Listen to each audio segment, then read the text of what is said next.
عليكم ورحمة الله وبركاته. الحمد لله الذي كفى والصلاة والسلام على رسوله المصطفى أما بعد. My dear audience, सरफरोशी की तमन्ना अब हमारे दिल में है, सरफरोशी की तमन्ना अब हमारे दिल में है, देखना है जोर कितना बाजुए बातिल में है, वो सुन के आ जाए तारीख को पसीना, तैरा दिया किसने मेरे खून में सफीना, भारत के शेर कितने मेरे खून में नहाए, भारत के शेर कितने मेरे खून में नहाए, टूटा मेरे लहू से कितनों का आबदीना.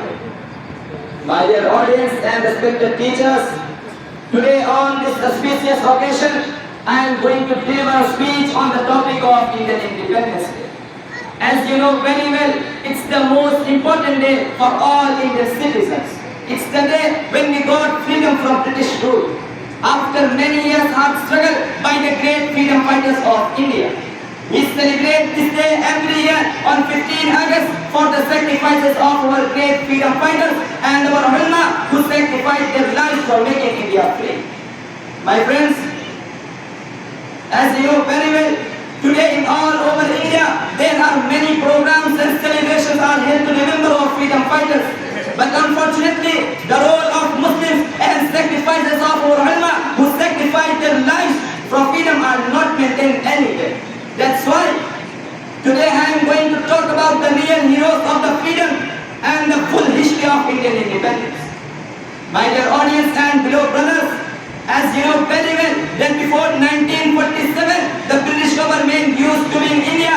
The British came to India for trade purposes in 1608.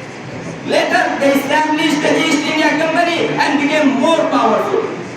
In 1757, the first military force came to India, which was led by Robert Clive and fought against Nawab Sirajuddin Daulah at Balasipur.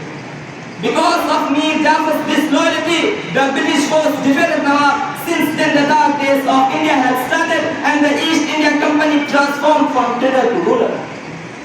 My dear audience, after the Battle of Plassey in 1757 and later the Battle of Buxar in 1764, the East India Company became a political power and ruled separately in 1857. But after the 1857 Battle of Independence, the British ruled in 1947 in full power as the British Raj ended on 15 August 1947 after many struggles and sacrifices of our ulama, Hindu, Muslim, Sikh and Christians. When they all fought against the British, then they had got back from India and our lovely country became a free country. My dear audience, today if we are free and take the big of freedom, it's because of the sacrifices of our ulama and leaders who fought against the British and sacrificed their lives. But it's very unfortunate that today we are said to be going to Pakistan. We are said a traitor. We are considered dangerous for the safety of our country. There is a big misconception propagated that Muslims have divided our country and they have no role in getting Indian freedom, which is totally baseless and fully wrong. In fact, if Muslims didn't take part in the Indian freedom struggle, then India will never become free from British. Because the real enemy of the British were Muslims. It's because the British snatched political power from Muslim and Mughal emperors.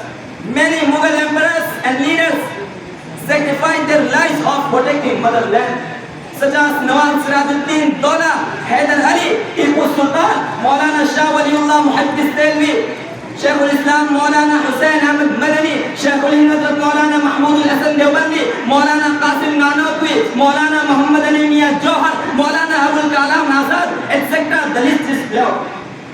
My dear audience, when the British won Hindu-Muslim unity against themselves, they played an imposed political card, divide and rule on religious basis. Let me tell you about the role of Muslims in the 1857 Battle of Independence. Almost 51,000 ulama were hanged. There were notaries left between Red Fort and Chandni Chowk on which ulama were not hanged. Thousands of ulama were burned alive and million parts of Quran were burned. It's because they endorsed fatwa against the British. How can you forget that the first person who endorsed fatwa against the British and said today India becomes slave was not anyone but a Muslim? How can you forget that the first person who fought against the British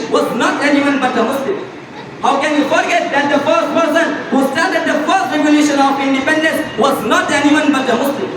How can you forget that the first person who stood up to stop British step in South India and said शेर की एक दिन की जिंदगी गिदड़ की 100 साल की जिंदगी से बेहतर है was not anyone but a Muslim.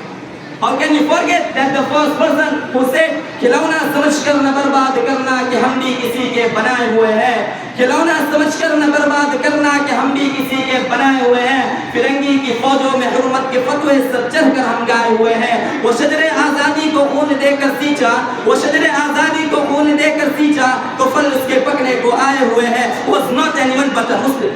How can you forget that the first person who said सारे जहां से अच्छा हिंदुस्तान हमारा, हम बुलबुले हैं इसकी ये गुलसिता हमारा was not anyone but a Muslim.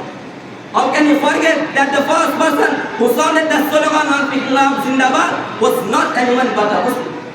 My friends, how can you forget these sacrifices of Muslims? Let me tell you that in 1857 only Muslims fought against the British. But after 1857, Hindu, Sikh and Christian brothers took part in the independence struggle. Then our country became free on 15 August 1947. My friends, now I am going to wind up my speech. May Allah keep Indian Muslims safe and prosperous, and may India be the most beautiful place in the world. Ameen. Happy Independence Day to all. Wa akhiru da'wana alhamdulillahi rabbil alamin.